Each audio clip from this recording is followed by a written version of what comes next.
Miss আমাদের quiz থাকবে। Rana sir বলছিল যে পরীক্ষা হবে আজকে। ও আচ্ছা, দেখি চলো। এখন আমি তো সাকিরা মিস, আমি তোমাদেরকে সারপ্রাইজ দিব। আমি আবার এইসব পরীক্ষা টরীক্ষা নেই না। আমি অনেক ভালো। আহনাফকে জিজ্ঞেস করো, আহনাফ ফাতিমা ওরা বলতে পারবে। আহনাফ ফাতিমা, আমি অনেক ভালো না? জি ম্যাম, মিস সবসময় হাসি খুশি নিয়ে বাড়িয়েছেন। আচ্ছা, ঠিক আছে, thank you for the compliment. চলেন, অ্যান্টামিবা প্রোটিস্টা রাজ্যভুক্ত আরেক ধরনের এককোষী জীব। তার মানে আমরা যদি জিজ্ঞেস করি অ্যান্টামিবা কোন রাজ্যভুক্ত, উত্তর হবে কি? Entamoeba Protista. প্রোটিস্টা রাজ্য। আচ্ছা, চলো আমি আমার ফেভারিট কালার দিয়ে মার্ক করি। এবং সে কি এককোষী জীব? এককোষী নাকি অকোষী না বহুকোষী? এককোষী। অ্যান্টামিবা হচ্ছে এককোষী জীব। খালি চোখে এদের দেখা যায় না, খুবই স্বাভাবিক, কারণ এই চ্যাপ্টারটা কাদেরকে নিয়ে? এই চ্যাপ্টারটা তাদেরকে নিয়ে যাদেরকে খালি চোখে আমরা দেখতে পারি না। এদের দেহের কোনো নির্দিষ্ট আকৃতি নাই, কারণ এরাও সর্বদাই অ্যামিবার মতো আকার ও আকৃতি পরিবর্তন করতে থাকে। তার মানে কি এরা সবসময় অ্যান্টিমিবা ও অ্যামিবার মতো আকার আকৃতি পরিবর্তন করতে থাকে। এদের দেহ স্বচ্ছ জেলির ন্যায়। এখন আমি প্রশ্ন করতে পারি যে অ্যান্টিমিবাদের দেহ অস্বচ্ছ এবং অনেক শক্ত, এটা কি সত্য না মিথ্যা? মিথ্যা। এবার ধরুন আমি এরকম প্রশ্ন করলাম যে অ্যান্টামিবা কি ধরনের, একটা অপশন দিলাম এরা স্বচ্ছ ও জেলির ন্যায়, আরেকটা অপশন দিলাম এরা স্বচ্ছ কিন্তু শক্ত, আরেকটা অপশন দিলাম এরা অস্বচ্ছ কিন্তু জেলির ন্যায়, আরেকটা অপশন দিলাম এরা অস্বচ্ছ এবং অনেক শক্ত। উত্তর কি হবে? ওই যে প্রথমটা দিয়েছিলাম যে এরা স্বচ্ছ এবং জেলির ন্যায়, সেটাই হবে উত্তর। ঠিক আছে। আচ্ছা, জি ম্যাম। পরে কি? তবে কখনো কখনো প্রতিকূল পরিবেশে এরা গোলাকার শক্ত আবরণে নিজেদের দেহ ঢেকে ফেলে। এখন ধরেন আমি যে প্রশ্নগুলো দিলাম যে মাল্টিপল চয়েস কোশ্চেনে, মাল্টিপল চয়েস কোশ্চেন বাদে আমি যখন তোমাদেরকে ধর 2 নাম্বার বা 1 নাম্বার একটা প্রশ্ন মানে অল্প কথায় উত্তর দাও, তখন যখন বলবো যে অ্যান্টিঅমিবার দেহ কেমন হয়, তখন কি করতে হবে আমাদের? তখন আমাদেরকে এটাও তো লিখতে হবেই যে এদের দেহ স্বচ্ছ জেলির ন্যায়। পাশাপাশি আমরা এই যে এই সিস্ট কেন বলে, কখন প্রতিকূল পরিবেশে এরা কেমন আবরণ নেয়, গোলাকার শক্ত আবরণ নেয় এবং দেহ ঢাকে, সেটাও মেনশন করতে হবে। ঠিক আছে। আচ্ছা, জি ম্যাম। তারপরে দেখি, দেখো, আমাশয় রোগ সাধারণত দুই ধরনের। দুই ধরনের কেন? কারণ একটা হচ্ছে অ্যামিবা দিয়ে হয় আর একটা হচ্ছে ব্যাসিলাস দিয়ে হয়, মানে ব্যাসিলাস ব্যাকটেরিয়া।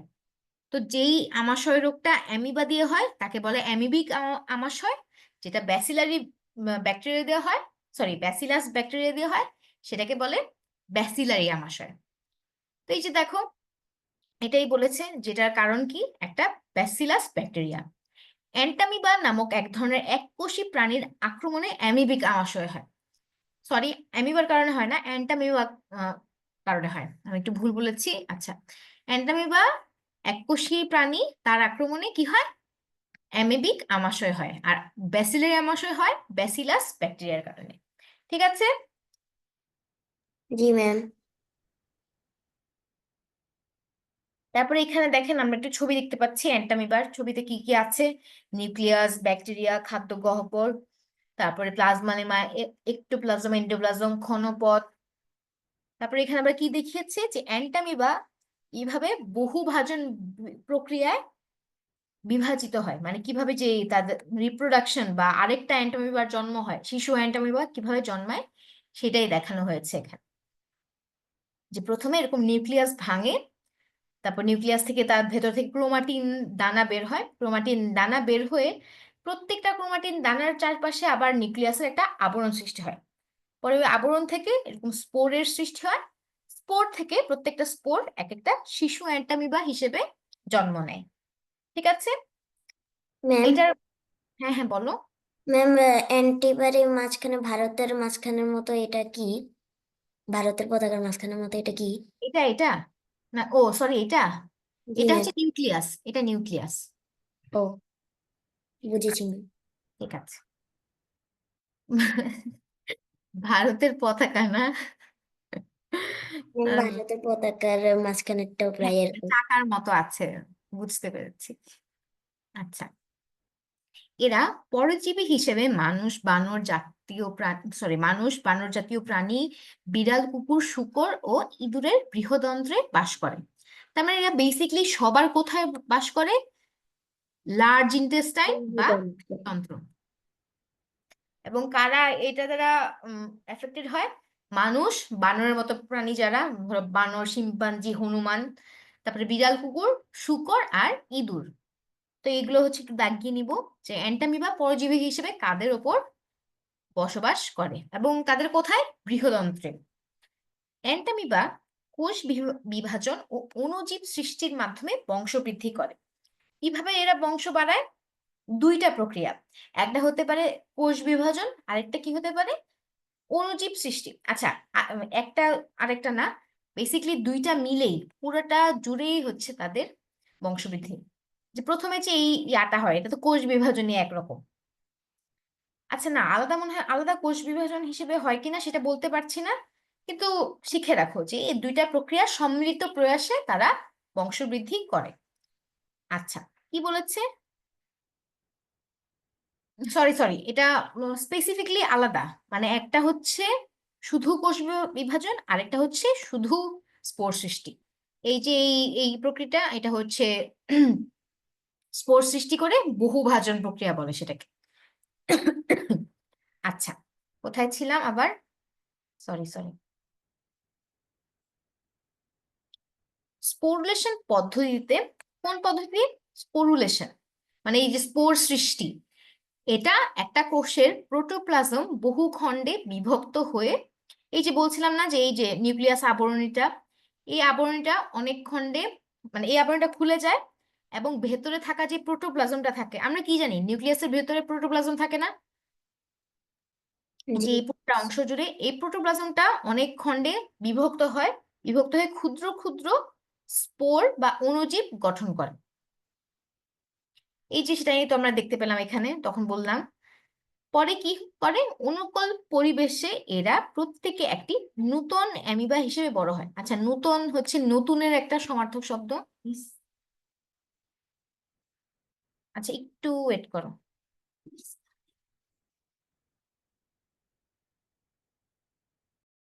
আচ্ছা, কোথায়? অনুকূল পরিবেশ। অনুকূল প্রতিকূল মানে বুঝি আমরা?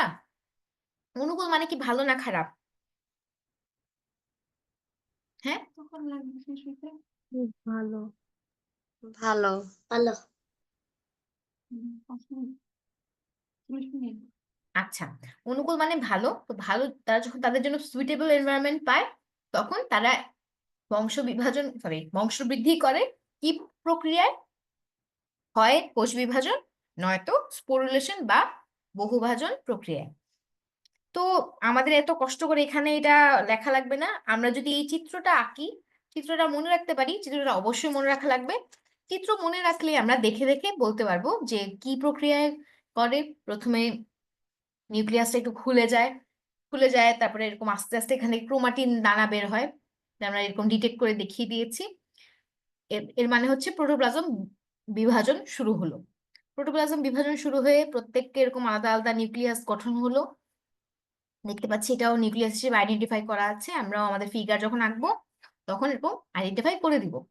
তারপরে আরেকটা লেয়ার যখন অ্যাড হবে, তখন সেটা ফাইনালি স্পোর বা অণুজীব সৃষ্টি হয়ে গেল।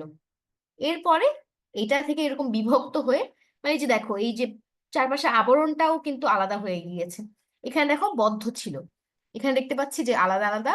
এর মানে আবরণটাও খুলে গেল, মানে কি এরা একটা শিশু অ্যান্টামিবা হিসেবে জন্ম নিল। বুঝেছি? আচ্ছা, এই যে আমি একটু করে টুকটুক করে বই দাগিয়ে দিচ্ছি, তোমরাও কিন্তু বই দাগিয়ে নাও, হ্যাঁ?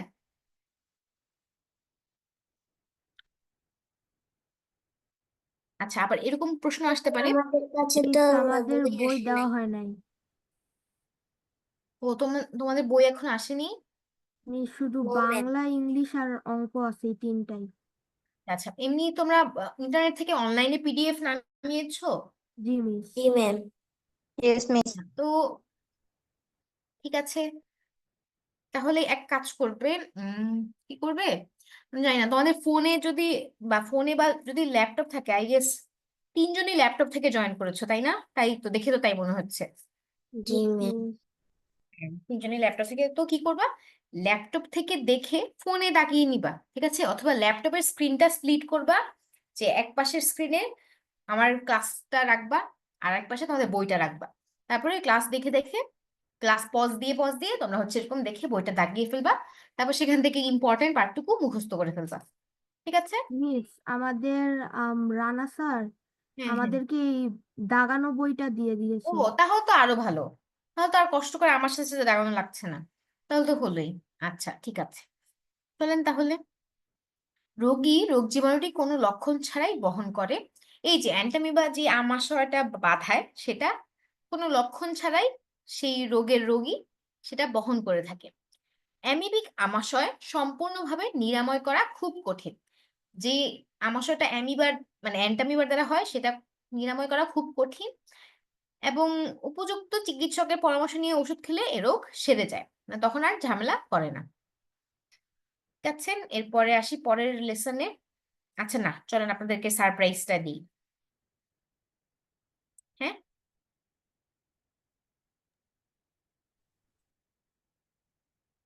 আচ্ছা, আমি আবার, রানা স্যার তো মনে হয় আমার থেকে বেশি ভালো, আমি যে এত ঢোল পিটালাম যে আমি অনেক ভালো, এখন পর তো আপনারা বলবেন যে মিস, আপনি আর আপনার আগের স্টুডেন্টরা মিলে আমাকে ধোঁয়াশা দিয়েছে, সাফওয়ান এটাই বলবে। আমার আগের স্টুডেন্টরা অবশ্য আমাকে চিনে। এই যে দেখেন, একটা সারপ্রাইজ দিয়েছি আপনাদের চ্যাট বক্সে, পেয়েছেন? আচ্ছা, এখন আমি যে বললাম যে আমি রানা স্যারের মতো এত ভালো না কেন, ভালো না কারণ হচ্ছে আমি মাত্র যা পড়িয়েছি সেটার উপরে কোশ্চেন করেছি। এখন দেখি আপনারা আমার ক্লাসে মনোযোগ দিয়েছেন নাকি আপনাদের মন রানা স্যারের জন্য পড়েছিল।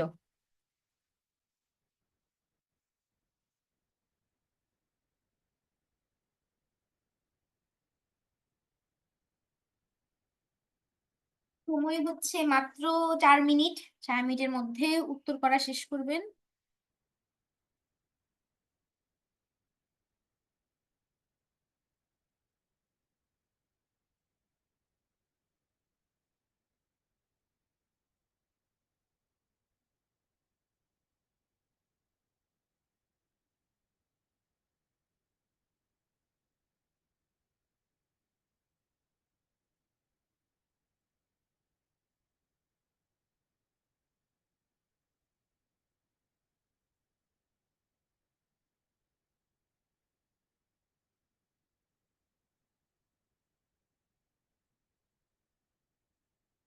মিস, জি, বলো। লিংক ওপেন হচ্ছে না। কি দেখাচ্ছে? মিস, ক্লিক করলে কিছু আসতেছে না। সবার ক্ষেত্রে কি সেম? সাফওয়ান, আহনাফ? মিস আমার তো পরীক্ষা ম্যাম দেওয়া শেষ। আমার তো মিস আমার তো আসছে। আচ্ছা, আমি গ্রুপে দিয়েছি, ফাতিমা দেখো তো গ্রুপ থেকে হয় কিনা। মিস আমি প্রমাণিত করে দিয়েছি, আপনিও ভালো বুঝান। আচ্ছা, মিস ঠিক আছে। অন্যজনেই ভালো বুঝি। মিস আমার পরীক্ষা দেওয়া শেষ। আচ্ছা, আহনাফের মতো কি সাফওয়ান প্রমাণিত করতে পেরেছো নাকি পারোনি যে আমি ভালো বুঝাই? জি মিস। আচ্ছা, চলেন আমরা হচ্ছে ফাতিমার জন্য অপেক্ষা করি, পরে দেখছি। ফাতিমা, এখন পেরেছো? Yes miss. চলো তোমার জন্য অপেক্ষা করি একটু।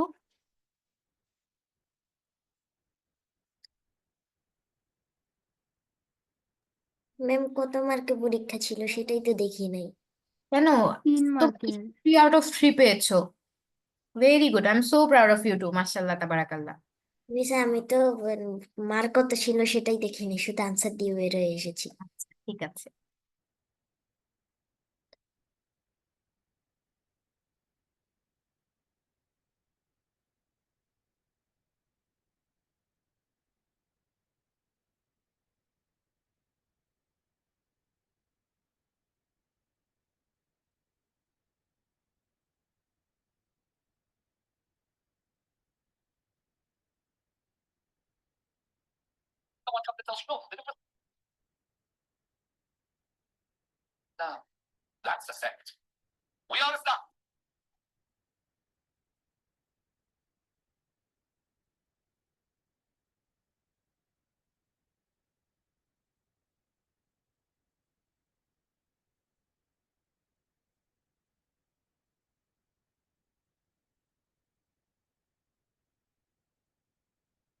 আচ্ছা, ফাতিমাও দিয়ে দিয়েছে, ভেরি গুড।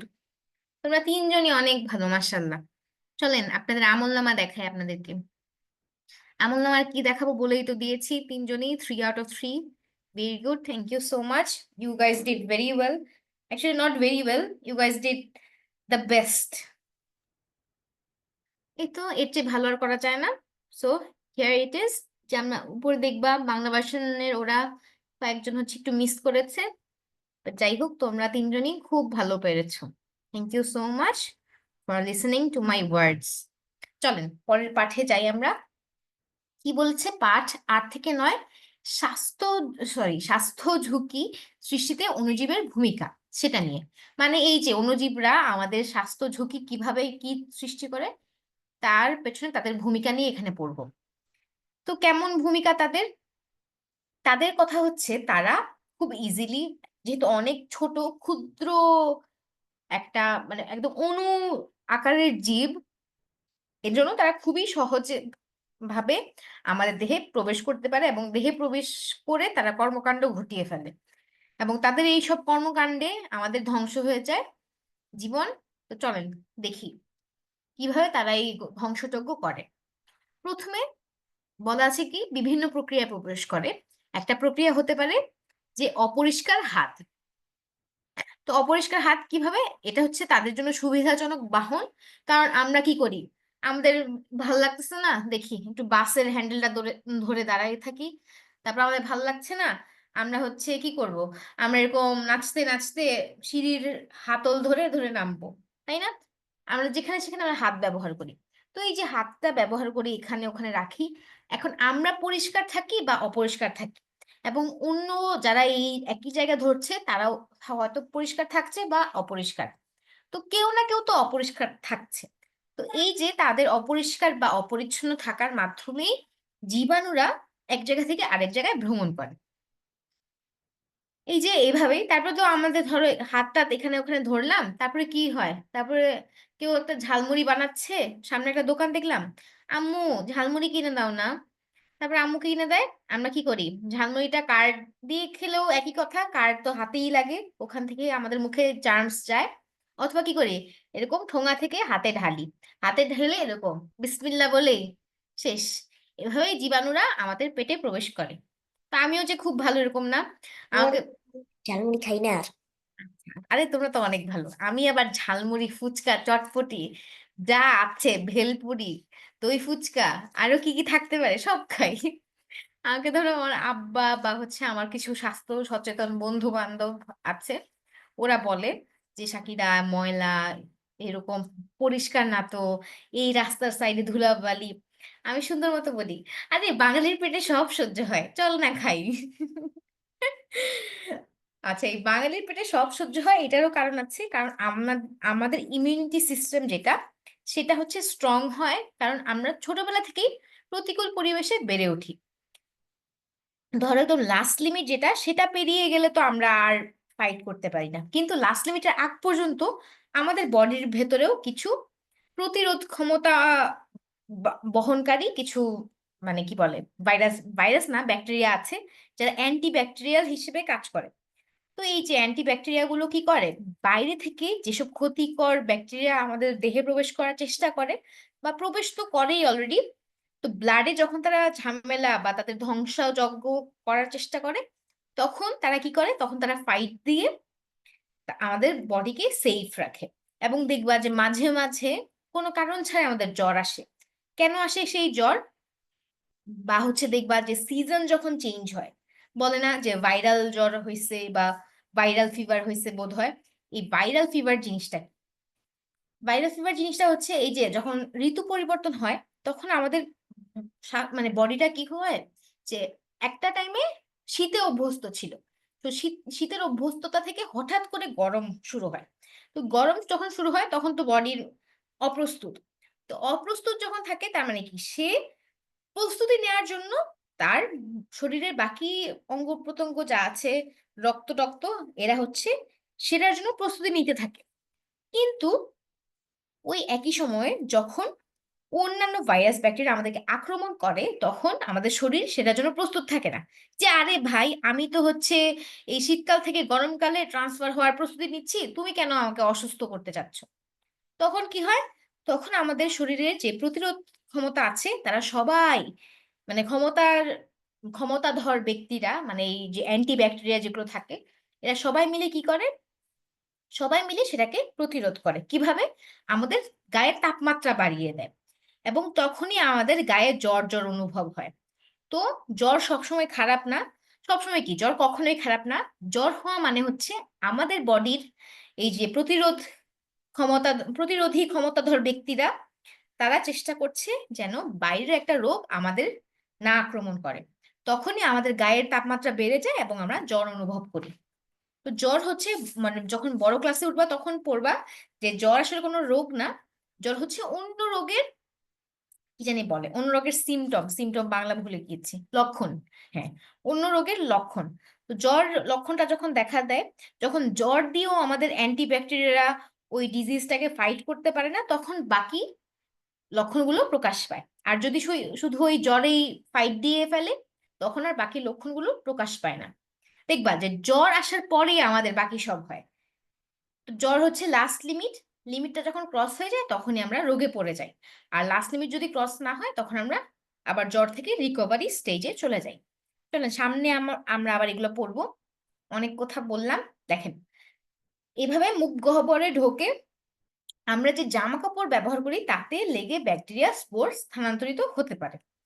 বাতাসে যে ধুলাবালি উড়ে বেড়ায় তার সাথে অতি সহজেই ব্যাকটেরিয়া বা তার স্পোর এক স্থান থেকে অন্য স্থানে যেতে পারে। কিছু ভাইরাস, কিছু ব্যাকটেরিয়া আছে যারা বাতাসে ঘোরাফেরা করে। কিছু আছে যে এরা বাতাসে ঘোরাফেরা করতে পারে না, এরা পানির মাধ্যমে এক জায়গা থেকে আরেক জায়গায় যায়। আবার কিছু আছে যে বাতাস পানি কোনো কিছুতেই বেঁচে থাকতে পারে না। তারা কি করে, তারা হচ্ছে রক্ত বা হচ্ছে একদম বডির লিকুইড, মানে আমার থুতু যদি হচ্ছে অন্য কোনো একটা জায়গায় পড়ে যায় এবং সেই থুতু মিশ্রিত কোনো কিছু একটা অন্যজন তার বডির ভেতরে নেয়, তখনই একমাত্র ওই রোগটা ছড়াবে। এটা কিন্তু আবার ওয়াটার বর্ন থেকে একটু আলাদা। মানে এই জীবাণুটা বেশিক্ষণ বেঁচে থাকে না।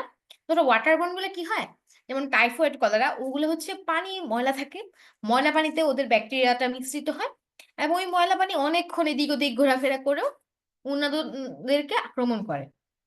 কিন্তু যারা এই ওয়াটার বোর্ন বা এয়ারবোর্ন, মানে বায়ুবাহিত পানিবাহিত না, ওইসব ব্যাকটেরিয়া কি হয়, ওরা তেমন শক্তপোক্ত হয় না। ওরা শুধুমাত্র এই যে আমাদের বডির ফ্লুইড যেগুলো থাকে, রক্ত বা হচ্ছে লালা, এইসবের মাধ্যমে ছড়িয়ে থাকে। তো যাই হোক, দেখো পচা ও বাসি খাদ্যের দইয়ের মাধ্যমে, মাধ্যমেও তো ছড়ায়। হ্যাঁ হ্যাঁ, দইয়ের মাধ্যমেও তো ছড়ায় মনে হয়। বুঝি নাই কি কি। বলেছি দইয়ের মাধ্যমেও তো ছড়ায়, মানে দই দই?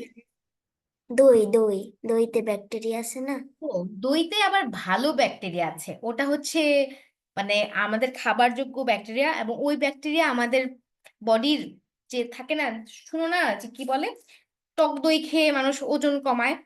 মিষ্টি দই আবার সেটা হয় না, টক দই হয় শুধু, সেখানে আবার চিনি থাকে। তো টক দইয়ে আবার যে ব্যাকটেরিয়া গুলো থাকে ওগুলোর হচ্ছে অনেক কাজ থাকে বডিতে, সে ব্যাকটেরিয়া ভালো। এই জন্য বলছিলাম যে ব্যাকটেরিয়া ভালো হতে পারে, খারাপও হতে পারে। মানে আমি যে তখন অ্যান্টিব্যাকটেরিয়াল বলছিলাম, অ্যান্টিব্যাকটেরিয়া যেগুলো আছে, ওই অ্যান্টিব্যাকটেরিয়া ম্যাক্সিমাম আবার নিজের এক একটা ব্যাকটেরিয়া। ওই ব্যাকটেরিয়া কি করে, ওরা হচ্ছে বহির্গামী ব্যাকটেরিয়াদেরকে ভেতরে কোনো কাজ করতে দেয় না। মানে তুমি আসছো ভালো কথা, এই যে তুমি রক্তে মিশতে চাচ্ছ, আমি তোমাকে মিশতে দিব না, এটা হচ্ছে আমাদের বডির ব্যাকটেরিয়া গুলো বলে। বুঝতে পেরেছি? আচ্ছা, চলেন। কলেরা, এই যে দেখো এখনই বলছিলাম এই কথা, কলেরা ও টাইফয়েড ব্যাকটেরিয়া জনিত রোগ। আমি যদি তোমাদেরকে প্রশ্ন করি যে 2টি ব্যাকটেরিয়া জনিত রোগের নাম বলো, তাহলে বলতে পারবা না? জি মিস। Yes miss. আচ্ছা, ভাইরাস, ব্যাকটেরিয়া ও অ্যান্টামিবা জনিত রোগ একসময় খুবই ভয়াবহভাবে ছড়িয়ে যেত। নিরাপদ পানির অভাবে এমন হতো। কেন তখন বেশি ছড়াতো? কারণ তখন পানি নিরাপদ ছিল না। মানে পানি নিরাপদ না থাকার কারণ কি? এই যে যারা পানিবাহিত রোগ, মানে সরি, পানিবাহিত রোগ জীবাণু যেগুলো, যেমন কলেরা, টাইফয়েডের জীবাণু যেটা, এরা ওই পানির ভেতর মিশ্রিত হতো এবং পানিটাকে আর নিরাপদ থাকতে দিত না। তখন ওই পানি যারা পান করতো বা ব্যবহার করতো ধোয়ার কাজে, সেভাবে তারা ওই রোগগুলো ছড়িয়ে দিত। এবং কেন, কিভাবে এই পানিগুলো নোংরা হয়? দেখো, যত্রতত্র মলমূত্র ত্যাগের কারণে জনস্বাস্থ্যজনিত সমস্যার সৃষ্টি হয়। এসব মলমূত্রে যে জীবাণু থাকে তা ভক্ষণকারী অন্য জীব এগুলোকে ছড়িয়ে দেয়। আচ্ছা, এই ভক্ষণকারী অন্য জীব কেমন? ধরো একটা দুষ্ট লোক, সে একটা ধান খেতে গিয়ে দুষ্টু কাজ করলো, হ্যাঁ, দুষ্টু কাজ করার পরে সেই ধান খেতে কোনো একটা ছাগল গেল। ছাগল গিয়ে তার খুব খিদে পেয়েছে, তার ক্ষুধার যন্ত্রণায় সে ওখান থেকে ধান খাওয়া শুরু করলো। এখন দুষ্টু লোকের এই দুষ্টু কাজের দুষ্টু মিশ্রিত ধান যখন ছাগলটা খেলো, তখন ওই যে দুষ্ট লোকের বডির ভেতরে যে জীবাণুগুলো ছিল, সেই মলমূত্রের জীবাণুগুলো ধানের সাথে মিশ্রিত হয়েছে। মিশ্রিত ধানটা আবার ছাগল খেয়েছে, তার মানে ছাগলের গায়ের ভেতরেও সেই জীবাণুটা উপস্থিত আছে। তো যখন আমরা ছাগল থেকে, ছাগলের ধরো মাংস খাই, তখন কি হয়? তখন আমাদের গায়েও সেই সব রোগ জীবাণু চলে আসতে পারে। আবার কি হয়, যে ওই যে ধান ক্ষেতটা নষ্ট হলো, তো ধরো বৃষ্টি বা বন্যার পানি সেখানে পৌঁছালো। তো এই বন্যার পানি বা বৃষ্টির পানি যখন ছড়িয়ে যায়, তখন কি হয়, দূর দূরান্ত পর্যন্ত সেই জায়গা এরকম কি বলে, জীবাণু দিয়ে আক্রান্ত হয়। কেন? কারণ এইসব জীবাণু মানে ক্ষণস্থায়ী না, এরা দীর্ঘস্থায়ী জীবন নিয়ে থাকে এবং তাদের দীর্ঘস্থায়ী জীবন দিয়ে তারা আশেপাশে ধ্বংসযজ্ঞ চালিয়ে থাকে। তো এইভাবে এরকম ছড়ায়। দেখো, আমাদের দেশে অনেক স্থানে স্বাস্থ্যসম্মত পায়খানা নেই এবং এসব অঞ্চলে মানুষ মাঠ বা কাঁচা পায়খানা ব্যবহার করে। তো পায়খানা নাই বা কাঁচা পায়খানা, তখনই কি হয়, এই যে বাইরের বৃষ্টির পানি এসব ওইসব বা এই যে অন্যান্য জীব জীব যারা আছে, যারা এখানে ওখানে খাওয়া দাওয়া করে, তো ওরা নিজেরা অথবা পানি এসে এইসব জায়গা থেকে রোগ জীবাণু ছড়িয়ে নিয়ে যায়। দেখো, অ্যান্টামিবায় আক্রান্ত ব্যক্তির মল মাঠের মাটিতে মিশে যায়। এই মাটি হাতে লাগলে বা এই মাটিতে যে সবজি চাষ করা হয় তাতে এসব জীবাণু লেগে থাকে। তাহলে চিন্তা করো, ওই যে ওই দুষ্টু লোক, সেই লোক যদি অ্যান্টামিবা জীবাণুধারী ব্যক্তি হয়, তার মানে তারটা শুধু ওই যে ছাগল দ্বারা বাহিত হচ্ছে এরকম না, ধান গাছ, সেই ধান গাছেও এসব জীবাণু তখনও বেঁচে থাকে। এই যে দেখো, সবজির ভেতরেও এরা প্রবেশ করে, রান্নার পরও দেখা যায় ওই জীবাণু তখনও বেঁচে আছে। ওই যে আমি বললাম যে এরা ক্ষণস্থায়ী না, এরা দীর্ঘস্থায়ী জীবন নিয়ে থাকে এবং ঝামেলা করে, এবং এভাবেই অ্যান্টামিবা সংক্রমিত হয়। এই যে দেখেন, এটার কথা বলছিলাম তখন, যে ভাইরাস দ্বারা আক্রান্ত হলে অনেক সময় 2-4 দিনে এমনি এমনি রোগ সেরে যায়। তখন কোনো মেডিসিনও নেওয়া লাগে না, কোনো ডাক্তারের কাছে যাওয়া লাগে না। দেখা যায় যে একটু জ্বর আসছে, নাপা টাপা খাই আমরা, তারপরে রোগটা সেরে যায়। ওগুলো যেরকম মিনিমালিস্টিক ভাইরাল ডিজিজ সেগুলো। হ্যাঁ আহনাফ, বলো। মিস, এটা কি কিছু বলছি। আসলে নাপার সাহায্যে জ্বরটা চলে যায় নাকি আল্লাহ তাআলা আমাদেরকে সুস্থ করে দেন? আল্লাহ তাআলাই আমাদেরকে সুস্থ করে দেন, কিন্তু আমাদের ওয়ে নাপা, মানে সেটা একটা উসিলা। আল্লাহর হুকুম ছাড়া কি কিছু হয়? No miss. এই তো দেখা যায় যে ধরো একই চিকিৎসা একজন সুস্থ হয়ে যাচ্ছে, একই চিকিৎসা একজন মারা যাচ্ছে। তো এই আর কি। মিস, আচ্ছা, আমার মনে শুধু প্রশ্ন ঘুরে, আমরা নাপা খাই কেন? আল্লাহ তো আমাদেরকে সুস্থ করে দেয়। হ্যাঁ, এটা এটা নিয়ে একটা হাদিস আছে, চলেন সেটাও বলি আপনাদেরকে। আচ্ছা, রেকর্ডিং অফ পজ করে নিই। একটা লোক কোথায় যেন যাবে, আমি এক্স্যাক্টলি বলতে পারছিলাম না, কিন্তু কাহিনীটা মনে আছে। তো তার কাছে একটা ঘোড়া ছিল, ঘোড়া না উট আমার এটাও মনে নাই, ধরো একটা প্রাণী আর কি, মানে কিছু মানে মাল সামাল নিতে পারে এরকম প্রাণী বহনকারী। তো সেই প্রাণীটা নিয়ে সে এরকম যাচ্ছে এক জায়গায়। তো তার কোনো একটা কাজ করা লাগবে, হয়তো নামাজ পড়া লাগবে বা কিছু। তো তো সে কি করলো, তার সাথে ওই প্রাণীটাকে এরকম বাইরে রেখে চলে আসছে। তারপরে তাকে হচ্ছে নবীজি সাল্লাল্লাহু আলাইহি সাল্লাম জিজ্ঞেস করলেন যে কি ব্যাপার, তুমি হচ্ছে এরকম ঘোড়াটা রেখে চলে আসছো কেন? এটা যদি হারিয়ে যায়, চুরি হয়ে যায়, কেন তুমি কিছু করছো না? পরে ওই লোকটা বললো যে কেন, আমরা তো সবকিছুর জন্য আল্লাহর উপর নির্ভরশীল হই, আল্লাহ আছে, আল্লাহ দেখবে, কি সমস্যা? তখন নবীজি বললেন যে না, তোমার মানে এটা এই জিনিসটা করা মানে কি, যে আমরা আল্লাহর উপর তাওয়াক্কুল করছি, তাই না? যে হ্যাঁ, এটা আল্লাহর মাল, আল্লাহর দেখে রাখবে, আমার কোনো চিন্তার কিছু নাই, আমি হচ্ছে আমার মতো আছি, ও ওর মতো আছে। তো কি করবো? তো এই জিনিসটা হচ্ছে তাওয়াক্কুল বলে, বা আল্লাহর উপর ভরসা করা বলে। তো পরে নবীজি উত্তর দিলেন যে না, তোমার কাজ হচ্ছে তোমার ওই প্রাণীটাকে বেঁধেও রাখতে হবে এবং আল্লাহর উপর ভরসাও করতে হবে। বুঝতে পেরেছি? এই হচ্ছে কথা, যে আমাদের যা যা করা উচিত, আমাদেরকে যেভাবে জীবন ধারণ করা উচিত সেভাবে আমরা জীবন ধারণ করব এবং আল্লাহর উপর ভরসা করব যে হ্যাঁ, আমি আমার কাজগুলো ঠিকঠাক ভাবে সম্পাদন করছি, যেটা মানার কথা সেটা মানছি, যেটা করার কথা সেটা করছি, যেটা থেকে দূরে থাকার কথা সেটা দূরে থাকছি সেটা থেকে। এবং পরে পরে না, এবং পুরোটা সময় জুড়েই আমি আল্লাহর উপর ভরসা করছি যেন আমার কিছু না হয়, কোনো বিপদ আপদ এইসব প্রিকশনস মেনটেন করা সত্ত্বেও আমাকে না জড়ায়। এই হচ্ছে কথা। বুঝতে পেরেছি? হ্যাঁ না? জি মিস। আমরা যেরকম চিন্তা করি না, এরকম চিন্তা অনেক 1400 বছর আগেও মানুষ করে গিয়েছে, এবং প্রত্যেকটা কথারই উত্তর আছে। আচ্ছা চলেন, মাঝখানে আমি একটু অন্য ক্লাস তো নিয়ে ফেললাম। সুন্দর প্রশ্ন। আচ্ছা, তোমার এই যে আমিও তোমার মতো এই প্রশ্ন শিখেছি, কিন্তু তুমি তো অনেক ছোট ক্লাসে শিখেছো, আমি অনেক বড় হয়ে এই প্রশ্ন শিখেছি। আমারও প্রশ্ন ছিল যে আমি তো আল্লাহর উপর ভরসা করছি, আমি কেন দোয়া করব? আমি কেন হচ্ছে এত কষ্ট করব, পড়াশোনা করব কেন? না মিস, আমি বলেছি যারা নামাজ পড়ে দোয়া করে আল্লাহর কাছে সারাদিন আল্লাহর কাছ থেকে কান্দে, তাদের যদি জ্বর হয় কি, আমি দেখি যে মাঝে মাঝে তারাও আবার কি নাপা খায়, ওষুধ খায়। আমি বলি যে এরা এত আল্লাহ মগ্ন, তাহলে এরা নাপা খায় কেন? আচ্ছা আচ্ছা, বুঝতে পেরেছি। আচ্ছা, নাপাক খেয়ে ওটা যেন কাজ করে সেজন্য আল্লাহর কাছে দোয়া করে, এটা হচ্ছে কথা। বুঝেছি? জি মিস, বুঝতে পেরেছি। দেখেন, এই যে বলছিলাম যে ভাইরাল ডিজিজ গুলো 2-4 দিনে এমনি এমনি রোগ সেরে যায়, কখন? ওই যে আমাদের বডির ইমিউনিটি পাওয়ার দিয়ে, যে আমাদের জ্বর হয়, আমরা তাপমাত্রা বাড়িয়ে দেয় আমাদের, তখন বডিতে এই যে বহিরাগত যেসব রোগ জীবাণু এরা টিকে থাকতে পারে না। তবে কিছু কিছু রোগ জীবাণু আছে যারা টিকে থাকে, যাদের জন্যই এই মারাত্মক রোগগুলো হয়, এবং তাদেরকে মারতে হলে দীর্ঘমেয়াদী চিকিৎসার প্রয়োজন হয়। হাঁচি, কফ, থুতু, কাশি ইত্যাদির মাধ্যমে সর্দি কাশির ভাইরাস ছড়ায়। খুবই স্বাভাবিক। এই যে করোনার সময় কি হতো, সবাই মাস্ক পরতো, তাই না? মাস্ক পরতো, বা হচ্ছে মানে একটু হাঁচি দিলে এরকম মুখ ধরে বা অনেক দূরে থেকে হাঁচি দিত। সংস্পর্শ সরি সংস্পর্শ ছাড়া উদ্ভিদের মোজাইক রোগ ছাড়া না, সংস্পর্শ দ্বারা উদ্ভিদের মোজাইক রোগ ছড়ায়। কিভাবে এই মোজাইক রোগটা তাহলে কি? আমরা কোন লেসনে পড়ছি এটা? এই যে একটু আগে কি পড়ছি, ভাইরাসের কাহিনী। তো মোজাইক রোগটা হচ্ছে একটা ভাইরাল ডিজিজ। এটা মেইনলি হচ্ছে তামাক গাছের হয়, তামাক আর মনে হয় পেঁপে গাছের হয়, আমার মনে নাই ঠিক।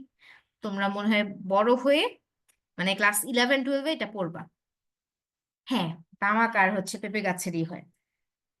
তো এটা একটা ভাইরাল ডিজিজ, একটু আগে আমরা ভাইরাসের কাহিনী পড়ছিলাম। তো এটা মেনলি কাদের জন্য হয়? উদ্ভিদের রোগ। আবার এইডস রোগ একবার হলে আর নিরাময় হয় না।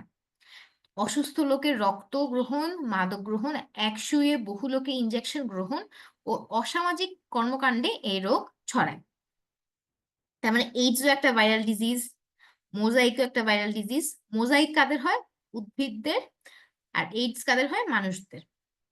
আচ্ছা, ভাইরাস জনিত এসব রোগ বাতাসের মাধ্যমে ছড়ায় এবং আমাদের শ্বাসনালীতে প্রবেশ করে। এরা কারা? এই বায়ুবাহিত ভাইরাস জনিত রোগ, মামস, হাম, বসন্ত। আমি যদি জিজ্ঞেস করি যে নিচের কোনটি ভাইরাস জনিত রোগ নয়? হাম, বসন্ত, মামস, কলেরা, কোনটি? বলে বলে হ্যাঁ, কলেরা কি রোগ? ব্যাকটেরিয়াল রোগ। ব্যাকটেরিয়া রোগ। আচ্ছা, এভাবে নানা মাধ্যমে ভাইরাস সুস্থ দেহে প্রবেশ করে। এই যে আবার যদি জিজ্ঞেস করি যে শ্বাসনালীতে আক্রমণকারী 3টি ভাইরাসজনিত রোগের নাম বলো, কি কি হবে তখন? মামপক্স, হাম, হ্যাঁ, বসন্ত। আম এই বসন্ত তিনটাই শ্বাসনালীতে আক্রমণ করে। এখন চলে আসি পাঠ 10-এ। কি বলেছে? মানবদেহে অণুজীব সৃষ্ট স্বাস্থ্য ঝুঁকি, প্রতিরোধ ও প্রতিকার। আমরা তো পড়লাম এতক্ষণ যে কিভাবে রোগ বালাই হয়। এখন পড়বো আমরা যে কেন, যেন এসব রোগ বালাই না হতে পারে আমরা কি করব। আর একটা কি পড়বো যে ভুলক্রমে যদি রোগ বালাই হয়ে যায় তখন কি করব। তো হয়ে গেলে হয় প্রতিকার, আর হবার আগে হয় প্রতিরোধ। ঠিক আছে? আচ্ছা, তো ভাইরাস, ব্যাকটেরিয়া, ছত্রাক, অ্যান্টামিবা, এই 4 অণুজীব দ্বারা সৃষ্ট রোগের প্রতিরোধ প্রতিকার একই রকম কাছাকাছি। এবং কি মনে রাখতে হবে? মনে রাখতে হবে যে দুর্বল স্বাস্থ্যের ব্যক্তি রোগাক্রান্ত হওয়ার ঝুঁকি বেশি বহন করে। যাদের ইমিউনিটি পাওয়ার কম তারাই তো রোগাক্রান্ত হবে খুবই সহজে, স্বাভাবিক। তাই সকলের উচিত সুষম খাদ্য প্রয়োজন মতো নিয়মিত গ্রহণ করা। এখন আমাদের বডিতে ব্যালেন্স ডায়েট দরকার। ধরেন আমরা খালি যে এখানে একটু পরেই বলা আছে, দেখেন, মাংস মাছ খেলেই সুষম খাদ্যের ঘাটতি পূরণ হয় না। মাংস মাছ কোন ধরনের খাবার বলেন তো? এই শর্করা, নাকি স্নেহ, নাকি ভিটামিন মিনারেল? প্রোটিন। হ্যাঁ, প্রোটিন। ঠিক আছে, শুধু প্রোটিন খেলেই কি হয়? আমাদের কাজকর্ম হয়ে যায়? আমাদের বডিতে আর কিছু দরকার নাই? না, প্রোটিন, শর্করা, মানে প্রোটিন মানে তো আমিষ, বাংলা বলছি, আমিষ, শর্করা, স্নেহ, ভিটামিন, খনিজ পদার্থ, পানি, এই সবগুলো খাদ্য উপাদানের একটা ব্যালেন্স লাগে আমাদের বডিতে। ব্যালেন্সের মাধ্যমে আমাদের ঘাটতি পূরণ হয় এবং রোগের প্রতিরোধ ক্ষমতা থাকে তখন শরীরে। তো ভিটামিন ও খনিজ লবণ সুস্বাস্থ্য এবং রোগ প্রতিরোধের জন্য খুবই গুরুত্বপূর্ণ। দেখা দেখা যায় না যে আমরা যখন কি হয়, যখন দুর্বল হয়ে যায়, অনেক দিন এরকম রোগাক্রান্ত থাকি, তখন আমাদেরকে মাল্টিভিটামিন দেয়, তাই না? তারপরে হচ্ছে বলে যে হ্যাঁ এরকম ওর গায়ে বোধ হয় কি জানি ভিটামিন এর অভাব, এই জন্য চোখের সমস্যা হচ্ছে, হয়তো ভিটামিন সির অভাব, এই জন্য ঠান্ডা লাগছে, এগুলো বলে না? তখন কি বলে? বেশি বেশি লেবু খাবা, তারপর ভিটামিন এর জন্য মাছ খাবা, এটা ওটা। আচ্ছা, এরপর আসে স্বাস্থ্যসম্মত পায়খানা ব্যবহার, স্বাস্থ্যবিধি মেনে হাত ও মুখ পরিষ্কার করা, নিয়মিত দাঁত ব্রাশ করা, হাতের নখ কাটা ও সাবান ব্যবহার করে গোসল করা। তো এগুলো হচ্ছে পার্সোনাল হাইজিনের রুলস। তো আমাদের খাদ্যাভ্যাস ঠিক রাখতে হবে, পার্সোনাল হাইজিন মেনটেন করতে হবে, এবং কি করতে হবে? রাস্তাঘাটে যত্রতত্র থুতু বা কফ না ফেলা। আমরা এখানে ওখানে থুতু কফ ফেলবো না। এখন আমরা তো জানি না যে, ধরো অসুস্থ হবার আগেই অনেক সময় কি হয়, মানে সিমটমস দেখতে পাই না কিন্তু ঠিকই অসুস্থ হয়ে থাকি। তখন ধরো আমরা দুষ্টু বাবুদের মতো যদি এখানে ওখানে থুতু ফেলি, তখন কি হবে? আমাদের থুতুতে তো রোগ জীবাণু আছে। তো এই যে রোগ জীবাণু বহনকারী থুতু বা কফ যেখানে সেখানে ফেলে দিলাম, এতে কি হবে? আমাদের চারপাশের মানুষরাও রোগাক্রান্ত হওয়ার ঝুঁকি বেড়ে যাবে। তারপরে কি বলেছে যে পথ চলতে, বিশেষ করে ধুলাবালি উড়ছে এমন স্থানে চলাচলের সময় অবশ্যই মাস্ক বা রুমাল ব্যবহার করতে হবে, যাতে আমরা তো কন্টিনিউয়াসলি শ্বাস নিচ্ছি, শ্বাস ছাড়ছি, তাই না? নিঃশ্বাস প্রশ্বাস হচ্ছে আমাদের, তো সবারই তো তাই। তো ধরো ধুলাবালি যুক্ত একটা জায়গা, সেখানে এরকম নিঃশ্বাস নিচ্ছি, তাতে কি হয় যে এইসব ধুলাবালি উঠছে এমন, মানে অস্বাস্থ্যকর পরিবেশে যখন নিঃশ্বাস নিচ্ছি, এর মাধ্যমে আমাদের নাকেও সেসব ধুলাবালি প্রবেশ করছে। এই জন্যই সেটা প্রতিরোধ হিসেবে আমরা মাস্ক বা রুমাল ব্যবহার করে থাকি। হাঁচি বা কাশি দেওয়ার সময় অবশ্যই মুখে ও নাকে রুমাল চাপা দিতে হবে, যাতে আমাদের হাঁচি কাশি থেকে অন্য কারো ঝামেলা না হয়। রুমাল সর্দি মুছলে অবশ্যই বাসায় ফিরে তা ধুয়ে ফেলতে হবে। কেন?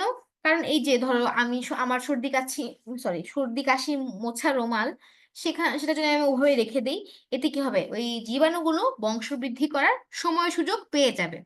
তো সেটা করতে দেওয়া যাবে না, সেটার আগে আমাদের ধুয়ে ফেলতে হবে। তোমরা সম্ভব হলে নাক ঝাড়ার জন্য টিস্যু পেপার ব্যবহার করতে পারো। কারণ কি? টিস্যু পেপার একবার ব্যবহার জন্য, তো একবার ব্যবহার করে আমরা সেটা ফেলে দিই। আক্রান্ত ব্যক্তির ব্যবহার্য কোনো কিছু ব্যবহার বা স্পর্শ এড়িয়ে চলা উচিত। কারণ কি? কারণ ধরো আক্রান্ত, এখন সে তো তার নিজের স্পেসের মধ্যে আছে, যখন হাঁচি কাশি দিচ্ছে তখন জীবাণু ছড়াচ্ছে। ধরো হাঁচি দিল, হাঁচি এরকম হাত দিয়ে দিলাম, হাতটা ওরকম ভালোভাবে ধরলো না, এখন তার এরকম মুখটা ধরলো, মুখ ধরে খাওয়া দাওয়া শুরু করলো, তুমি এসে তার মুখটা ধরে নিয়ে গেলা, তুমি হাত না ধুয়ে কাজ করলে, তখন কি হবে? এভাবেই জীবাণুগুলো ছড়াবে। মিস, ফলে বলো। আমি শুনেছি হাঁচি দেওয়ার সময় যদি হাত একদম মুখের কাছে রেখে যদি হাঁচি দেওয়া হয় তাহলে তো মানুষও মানুষও সমস্যায় পড়তে পারে। হাঁচি তো একটা বেগে বাইরে, যদি ওইটা চিপি ধরে রাখে তাহলে ওইটা ক্ষতি করবে না? এখন দেখেন, আমরা তো হাঁচি দেই। আমি যেটা করতাম, আমার হচ্ছে অনেক অপ্রস্তুত লাগতো ছোটবেলায়, মানে ছোটবেলায় না, মাঝখানে আর কি। তো আমি কি করতাম, নাক চেপে হাঁচি আটকে ফেলতাম। এটা আসলে করা উচিত না। কি করা উচিত? এরকম স্পেস রাখা উচিত। আমি আমার হাতটা দিলাম, নাক আর মুখ তার কি বের করার সেটা সে বের করবে। এরকম হাঁচু ধরো দিলাম, নাক থেকেও বাতাস বের হয় না, অনেক সময় নাক থেকে সর্দি বের হয়, অনেক সময় বাতাস বের হয়, আর মুখ তো হাঁচু দিলে খুলেই যায়। তো এই যে হালকা করে একটু ধরো এরকম স্পিটের মানে থুতুর ছিটে ফোঁটা আসে, তো সেটা এরকম আসলো, তারপরে আমি হচ্ছে এরকম হাতটার সাথে সাথে, হাতটা তো অপরিষ্কার হয়ে গেল, তখন আমরা কি করব, হাতটা পানি দিয়ে ধুয়ে ফেলবো। এই হচ্ছে কথা। কিন্তু ওই যে তুমি যেটা বললা যে বেগে আসে, সেটা তো আটকানো উচিত না। এটা ঝামেলা তখনই হয় যখন নাক মুখ আমরা চেপে ধরে রাখি। নাক মুখ কিন্তু চেপে ধরে রাখতে পারবে, আমি হাতটা বলেছি হুম, একদম হাতটা একদম মুখের কাছে নিয়ে এনে হ্যাঁ, এ তোকে দিতে পারছি না। এমনি এমনি করি এমনি করি হাঁচি দেয় যে এটা তো মানুষের নিজেরই ক্ষতি করে, একদম আচ্ছা, মুখে লাগাই। না না, আমি এটাই বলছি যে নাক মুখ আটকে ফেলা যাবে না। নাক মুখ মানে এরকম তুমি খালি একটা মানে ব্যারিকেড দিচ্ছ যেন এটা স্প্রেড না হয়। দাঁড়া, আমি একে দেখাই তাহলে বুঝবা। ধরো এরকম নাক আঁকলাম, হ্যাঁ, মানে কি বলবো, আচ্ছা যাই হোক, এই ধরো মাথা আঁকলাম, হ্যাঁ, এখানে চোখ। আচ্ছা, তো এটা তো এইখানে এরকম ছড়ায়, তো তুমি কি করছো, তুমি হাতটা দিয়ে এরকম নাক বরাবর এরকম হাতটা দিয়ে এরকম ধরে আছো। তুমি তো আর চাপ দিচ্ছ না, ধরো চাপ দিলে কথা এরকম শোনায়, কিন্তু চাপ দিলে হাতটা এরকম, আর ওটা তো করে চাপা দিচ্ছ। চাপা না দিলে কোনো ঝামেলা হয় না, চাপা দিলে তখন ঝামেলা হয়। বুঝতে পেরেছি? জিনিস আচ্ছা, চলেন তাহলে কোথায় কোথায়, হ্যাঁ, পানি নিরাপদ হতে হবে। এবং ওই যে যখন বলছিলাম যে কলেরা টাইফয়েড হচ্ছে পানিবাহিত রোগ, এই পানিবাহিত ব্যাকটেরিয়াগুলো থেকে বাঁচতে অবশ্যই নিরাপদ পানি ব্যবহার করতে হবে। পান করা, গোসল ও কাপড় কাচা, বাসন ধোয়া, এসবের ক্ষেত্রেও নিরাপদ পানি ব্যবহার করা উচিত। আর্সেনিক মুক্ত টিউব ওয়েলের পানি নিরাপদ। এই যে এই জিনিসটা দেখবেন অনেক সময় কি হয়, আমি করেছি, আমি চাই না আমার ছাত্রছাত্রীরাও করুক সেটা।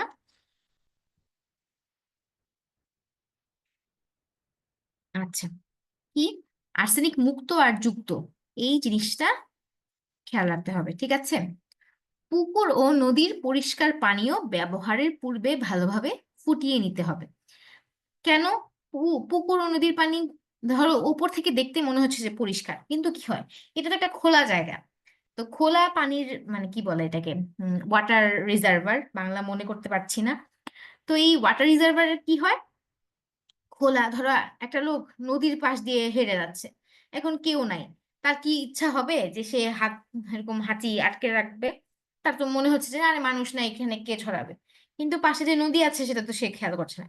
এখন নদীর ধার দিয়ে কেউ হাঁচু দিচ্ছে, এখন থুতুটা ছড়িয়ে গিয়ে নদীতে পড়লো, তার মানে কেউ নদীর পানি ওই জীবাণু ক্যারি করছে।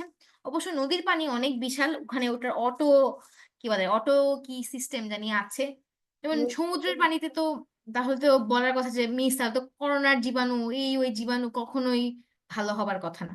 বাট এটা আল্লাহর কুদরতে আসলে জীবাণুগুলো নিজেই ধ্বংস হয়ে যায়, কিন্তু অনেক সময় আসলে হয় না। ধরো তিনি হাঁচি দিয়ে চলে গেলেন ওই রোগাক্রান্ত ব্যক্তিটা, কিছুক্ষণ পরে এসে একটা কুকুর পানি খেতে আসলো, কুকুর থেকে মানুষে ছড়াবে, মানুষ থেকে আরো অন্যান্য মানুষে ছড়াবে, এভাবে ছড়িয়ে যায়। তো যাই হোক, এই জন্যই ভালোভাবে ফুটিয়ে নিতে হবে এবং ফুটিয়ে পরে ধোয়া কাচা খাওয়া সবকিছুর কাজে ব্যবহার করতে হবে। এবং পশু পাখি মানুষ যেই আক্রান্ত হোক তার চিকিৎসা করাতে হবে। যেমন দেখেন বার্ড ফ্লু, এই রোগের নাম দিয়ে বোঝা যাচ্ছে এটা বার্ড রিলেটেড ডিজিজ, মানে পাখিদের রোগ। তো পাখির যখন এই বার্ড ফ্লু ডিজিজটা হয় তখন সাথে সাথে পাখিকে মেরে মাটিতে পুঁতে ফেলতে হয়। আপনাদের তখনও জন্মও হয় নাই। তো কি হয়েছিল জানেন? তখন হচ্ছে উম একটা উম রোগ, এই বার্ড ফ্লুই একটা রোগ না, এই বার্ড ফ্লুই খুব বড়সড় আকারে ছড়িয়ে গিয়েছিল। তখন আমার আব্বার পোল্ট্রি ফার্মের বিজনেস ছিলেন বলছি ছিল। তখন এই বার্ড ফ্লুর কারণে মুরগিরাও আক্রান্ত হয়েছে, এক মুরগি থেকে আরেক মুরগিতে গিয়েছে পরে আরেক মুরগি, এবং পুরো ফার্মটা সব মুরগি এই রোগে আক্রান্ত হয়ে মারা গিয়েছিল। সব মুরগি না, মানে একটা থেকে একটা হচ্ছিল। পরে আব্বা কি করবে, পরে হচ্ছে এরকম যে সব ভালো মুরগি ছিল ওগুলো জবাই করে খেয়ে ফেলা হয়েছে, আর বেশিরভাগ তো মারাই গিয়েছে, একদম বিশাল একটা লসে পড়ে গিয়েছিল। তো কেউই আসলে প্রিপেয়ার ছিল না তখন। অন্যান্য ধরো বার্ড ফ্লুটা তো অন্য জায়গা থেকে এসেছে তাই না? তো হঠাৎ করে একটা এরকম একটা ইকোনমিক লসে আমরা চলে গিয়েছিলাম। তো এরকম এই জিনিসটা অ্যাভয়েড করতে কি করা লাগবে? যখনই একটা পাখি আক্রান্ত হয়েছে তখনই সেটা মাটিতে পুঁতে ফেলতে হবে। এখন তো এই রোগটা সবাই চিনে, কিন্তু ওই অত আগে বাংলাদেশে এই রোগটা তেমন মানুষ চিনতো না। তো এই হচ্ছে কথা। তারপরে কি ম্যাটকাও ও হ্যাঁ হ্যাঁ সাফন বলো। বার্ড ফ্লুতে কি মানুষেরও স্বাস্থ্যগত ক্ষতি হয়? না না, ফ্লু হচ্ছে মানুষের ফ্লুকে নর্মাল ফ্লু বা ইনফ্লুয়েঞ্জা বলে, আর bird flu is only for birds. Miss তাহলে ওই বার্ড ফ্লু মুরগিতে গেল, মুরগি খেলে কিছু হইতো? বুঝি নাই কি কি। Miss bird flu bird flu এই যে মুরগিতে গিয়েছে, ওই মুরগিটা খেলে কিছু হবে? আহ মেবি ওই মুরগিতেও ঝামেলা করে, if I am not wrong. এখন ফ্লু ছড়ায় কিনা জানি না, কিন্তু আচ্ছা দাঁড়াও, আমি যে দেখি।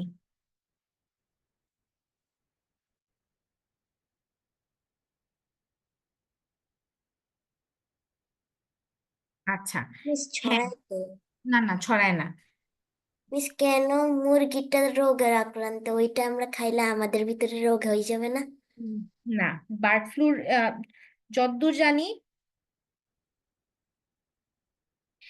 কারণ হচ্ছে বার্ড মানে আমরা তো খাই কি প্রপারলি কুক করে খাই না, তখন হচ্ছে ওই জীবাণুটা, মাংসের জীবাণুটা মারা যায়, তখন ঝামেলা হয় না। জি মিস, বুঝতে পেরেছি। এই যে আমি মাত্রই দেখলাম যে কি হয়, ধরো কোন একটা চিকেন ফ্লক বলে না, তো ওই ফ্লক যদি টেস্ট মানে if that is tasted positive, it will not enter the food chain, মানে খাদ্য শিকলে সেটা পৌঁছায় না, কিন্তু নিজেদের মধ্যে ঝামেলা করে।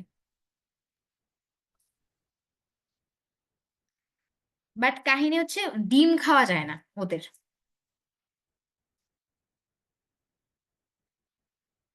বুঝতে পেরেছি। আচ্ছা চলেন, কোথায় ছিলাম? ও, আর বার্ড ফ্লুটা হচ্ছে মানে আমি যে কাহিনী বলছিলাম বাবার কথা, তো তখন হচ্ছে এরকম মানে ডিটেক্ট করা যাচ্ছিল না যে আসলে হয়েছেটা কি শুরুতেই এরকম। আর এই রোগটাতে ধরো কি হয়, মানে মানুষের মতো পশু পাখিও যখন রোগ আক্রান্ত হয় মেডিসিন না দিলে ওরা অনেক দুর্বল হয়ে যায়, এরকম সব মুরগি এরকম নুইয়ে পড়ছিল। তো এই হচ্ছে ঝামেলা। তারপরে কি ম্যাটকাও অ্যানথ্রাক্স রোগে আক্রান্ত রোগী। ম্যাটকাও এটা হচ্ছে একটা রোগের নাম, মানে এই রোগের জীবাণু যখন আক্রমণ করে তখন ওই গরু পাগল গরু হয়ে যায়, এবং এই জন্যই ওই রোগের নাম হচ্ছে বুঝা যাইতে, ম্যাটকাও। হ্যাঁ হ্যাঁ কাও শব্দটাতে বোঝা যাইতেছে গরুর, গরু হ্যাঁ। জনিত রোগ। আচ্ছা, আর অ্যানথ্রাক্স রোগ, আচ্ছা কই গেল? হ্যাঁ, আহ, এটাতে অ্যানথ্রাক্স রোগ, এটাতেও যেসব গরু মহিষ আক্রান্ত হয় তাদেরকেও মেরে ফেলা উচিত। এবং এর কারণ চিকিৎসা চলাকালীন অন্যান্য পশুও আক্রান্ত হতে পারে। ধরো অ্যানথ্রাক্স রোগের একটা গরু রেখে দেওয়া হচ্ছে, এখান থেকে আসলে কেমনে রোগ ছড়ায় সেটা আমি জানি না, বাট এটা হচ্ছে একটা ডিজিজ জানি বলে মোস্ট প্রবাবলি একটা ব্যাকটেরিয়াল ডিজিজ।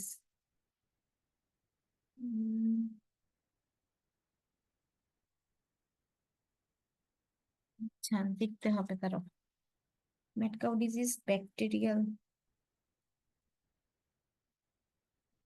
সরি, এটা ব্যাকটেরিয়া না, এটা হচ্ছে প্রিয়ন। এটা হচ্ছে একটু ভিন্ন রকম জিনিস, এটা হচ্ছে তোমরা বড় ক্লাসে পড়বা। এটা ব্যাকটেরিয়া বা ভাইরাস না, আরেক রকম একটা অণুজীব, যার হচ্ছে শুধু প্রোটিনের আবরণ আছে, কিন্তু ভেতরে কোনো নিউক্লিক অ্যাসিড নাই। নিউক্লিক অ্যাসিড বাদে একরকম ব্যাকটেরিয়া, এটাকে হচ্ছে প্রিয়ন বলে।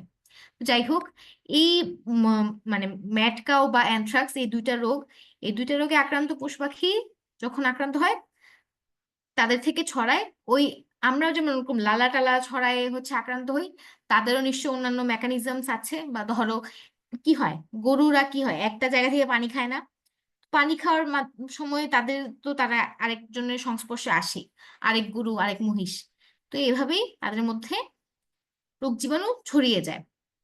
তো যেন না ছড়ায়, তখনই ওই রোগটা যদি ডিটেক্ট করা যায়, তখনই ওই রোগাক্রান্ত গরু বা মহিষকে মেরে ফেলতে হয়।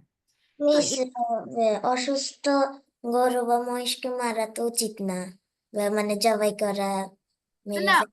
জবাই আর মারার তো পার্থক্য আছে। এখন আমি জানি না আসলে কিভাবে মারে, আমি আসলে কখনো দেখি নাই গরু মারতে। জবাই করলে তো ধরো, জবাই জবাই তো ওটা আল্লাহর জন্য দেই, তারপরে হচ্ছে ওটাকে পরে মানুষ কি করে, অন্যান্যদেরকেও খাইতে দেয়, নিজেরাও খায়, এরকম। এখন নর্মালি কিভাবে মারে সেটা বলতে পারছি না, হয়তো জবাই দিয়ে মারে, অথবা কোনো ওষুধ দিয়ে মারে, কিছু একটা হবে হয়তো। বিষ দিয়ে মেরে ফেলায় মনে হয়। হ্যাঁ, এই জন্যই বললাম যে ওষুধ দিয়ে মারে, মানে বিষের কথাই বুঝিয়েছি। আচ্ছা, তো এইভাবেই এলাকার সবাইকে নিয়ে স্বাস্থ্যসম্মতভাবে জীবনযাপন করতে হবে। বড় হলে পড়বা, একটা হচ্ছে কমিউনিটি হাইজিন থাকে, আর একটা হচ্ছে পার্সোনাল হাইজিন থাকে। তো আমরা যদি শুধু পার্সোনাল হাইজিন মেনটেন করি, ওটাই এনাফ না, সাথে সাথে কমিউনিটি হাইজিনও মেনটেন করতে হয়। কারণ ধরো নিজে সুস্থ থাকলাম, নিজে পরিষ্কার থাকলাম, আশেপাশে অপরিষ্কার অপরিচ্ছন্ন জায়গা, লাভ নাই। দেখেন কি বলেছে, যে এই ব্যাপারে মানুষকে সচেতন করাটাই সর্বশ্রেষ্ঠ প্রতিরোধ। এই কমিউনিটি হাইজিন বলেন বা পার্সোনাল হাইজিন বলেন, এই দুইটাই কি মানুষ রিলেটেড না? এখন পশু পাখি কি বুঝবে যে ওদের রোগ হয়েছে না কি হয়েছে, ওদের ওষুধ খাওয়া উচিত কি না? এটা তো বুঝবে না। মানুষেরই সেটার জন্য খেয়াল রাখতে হবে, কারণ তারা সৃষ্টির সেরা জীব। তো এই হচ্ছে কথা, আমরা অনেক কিছু শিখলাম এই অধ্যায়ে। এখন দেখেন কিছু কোশ্চেন সলভ করে দিই, কথা বলতে বলতে অনেক সময় চলে গিয়েছে, আই এম সরি। মানুষের টাইফয়েড রোগের কারণ কি? মানুষের টাইফয়েড রোগের কারণ হচ্ছে ব্যাকটেরিয়া। ব্যাকটেরিয়া। আমাশয় রোগ সৃষ্টিকারী অণুজীবের নাম কি? ব্যাকটেরিয়া। না, অ্যান্টামিবা ও আমি অ্যান্টানিবা আরেকটা অ্যান্টামিবা ও বলতেছি। ব্যাসিলাস, দুইটা।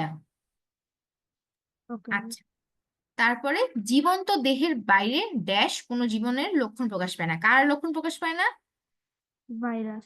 ভাইরাস। ভাইরাস। ভাইরাস। ড্যাশ নামক ছত্রাক পাউরুটির কারখানায় ব্যবহার হয়। ইস্ট। হ্যাঁ, ইস্ট। দণ্ডাকৃতির ব্যাকটেরিয়াকে কি বলে? এ জানি। ব্যাসিলাস। ব্যাসিলাস বলে। আচ্ছা, ঠিক আছে। এখানে 4টা প্রশ্ন আছে। প্রকৃত পরজীবী কথার অর্থ কি বলেন? যারা যারা, যাদের যাদের জীবদেহ ছাড়া অন্য মানে জীবদেহ ছাড়া বাঁচতে পারে না, তাদের প্রকৃত পরজীবী বলে। ভেরি গুড, উদাহরণ দেন। যেমন ভাইরাস, হ্যাঁ, ওদের very good. ওদের ওখান থেকে আমিষ আবরণ থেকে নিউক্লিক অ্যাসিড আলাদা করে দিলে ওরা আর বাঁচতে পারে না। যেমন যখনই অন্য জীবদেহে আমিষ আবরণ আর নিউক্লিক অ্যাসিড একত্র করা, সেই মাত্রই তারা জীবন ফিরে পায়, হ্যাঁ, মানে জীবনের লক্ষণ ফিরে পায়। সেটাই। তো ওরা কি লিভিং নাকি নন লিভিং? এটা হচ্ছে সবাই কনফিউজড, খুবই কমপ্লিকেটেড একটা ক্রিয়েচার। এখন নন লিভিং। হ্যাঁ, non living when outside the host body, but when inside the host's body then they are living. একটু কমপ্লিকেটেড ওদের জীবন। আচ্ছা, ব্যাকটেরিয়া জনিত 4টি রোগের নাম বলেন তো, কি কি রোগ আছে? কলেরা, টাইফয়েড, রক্ত আমাশয়, নিউমোনিয়া। Very good. তারপরে অণুজীব কারা? যাদেরকে খালি তাদের চোখে খালি চোখে দেখা দেখা যায় না। যায় না। এই একটু চোখে লাগে। দেখি, ফাতিমা, ফাতিমা এক্সাম্পল দাও তো। Bacteria, virus, very good. আচ্ছা, কোন কোন উপাদান নিয়ে ভাইরাস দেহ গঠিত? প্রোটিনের আবরণ, ডিএনএ, আরএনএ। আচ্ছা, ডিএনএ আরএনএ কে এক কথায় কি বলে দেখি বলো তো? Nucleic acid. হ্যাঁ, ডিঅক্সিনিউক্লিয়োটাইড। আচ্ছা, নিউমোনিয়া রোগ সৃষ্টিকারী কোন ব্যাকটেরিয়া? ককাস। হ্যাঁ, ভেরি গুড। শৈবাল ব্যবহৃত হয় কি কি কাজে? আইসক্রিম, মাছ, মাছ চাষ, ঔষধ, কোন কাজে শৈবাল ব্যবহৃত হয়? আইসক্রিম আর ওষুধ। আইসক্রিম। না, আইসক্রিম আর মাছ চাষ। ওষুধে শৈবাল ব্যবহৃত হয় না। কি বলবো? 1 ও 2 হবে উত্তর। আচ্ছা, তারপর একটা দেখতে পাচ্ছি যে কি, মালেক আখ খাবার সময় লক্ষ্য করলো আখের গায়ে লাল দাগ পড়েছে। তার বাবা বললো এটি এক ধরনের পরজীবীর কারণে সৃষ্টি হয়। এখন বলেন তো, এই যে উদ্দীপকের পরজীবী, এই পরজীবী জীবটি রেড সৃষ্টি করে কি রাস্ট। করে? Red red rust. Rust. Red এটা রাশ একটু সৃষ্টি করে? জি। না। লাল দাগ হয়ে গেলে তো রেড রাস্ট হয় না? আচ্ছা, রাস্ট আর রেড রাস্ট, সরি, লাল দাগ আর রেড রাস্টের মধ্যে একটু পার্থক্য আছে। বলেন কি কি হয়?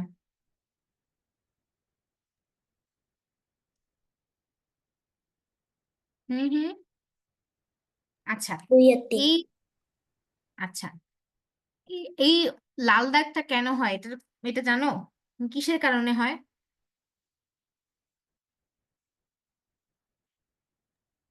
মিস রানা স্যার পড়াইছিল কিন্তু এখন ভুলে গেছি।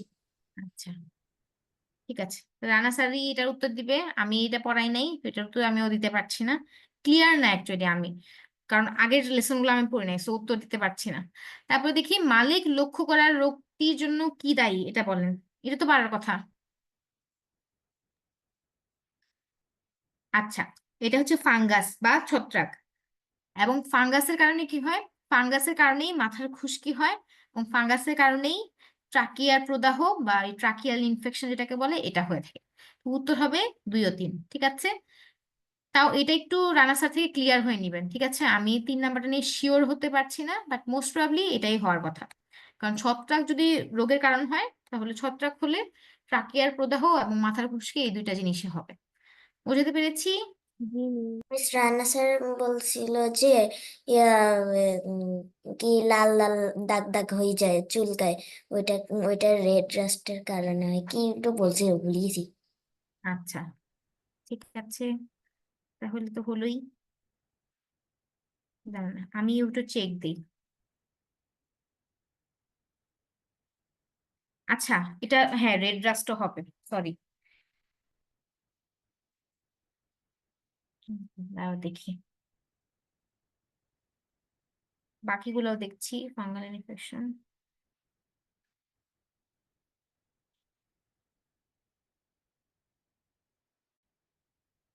আচ্ছা এটাও হবে, ট্রাকিয়ার প্রদাহ এটাও হবে।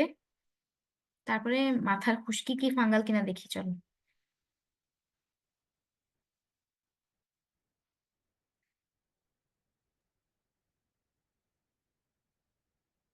না। মাথার খুশকি কেমনে হয়? ওইটা লাল দাগ থোড়ি না পড়ে। আচ্ছা, মানে একটা ছত্রাকের দুইটা মানে, যেই ছত্রাকে রেড রাস্ট হয় সেই একই ছত্রাকে মাথার খুশকি হয় না, কিন্তু অন্য ধরনের ছত্রাকে মাথার খুশকি হয়। বুঝতে পেরেছি, তার মানে উত্তর হবে 1, 2 ও 3, তিনটাই। তিনোটাই। হ্যাঁ, তিনটাই। আচ্ছা, ঠিক আছে, এই তো গেল। আচ্ছা, তো এই হচ্ছে কথা। সৃজনশীল প্রশ্ন যদি সলভ করতে হয় রানা স্যারকে বলো, আমি অনেকটুকু টাইম নিয়ে ফেলেছি আজকে পড়াতে পড়াতে। তো এই হচ্ছে কথা। কোনো প্রশ্ন আপনাদের? No miss. আচ্ছা, আল্লাহ হাফেজ, আসসালামু আলাইকুম। ওয়ালাইকুম সালাম মিস। আসসালামু আলাইকুম মিস। Miss attendance.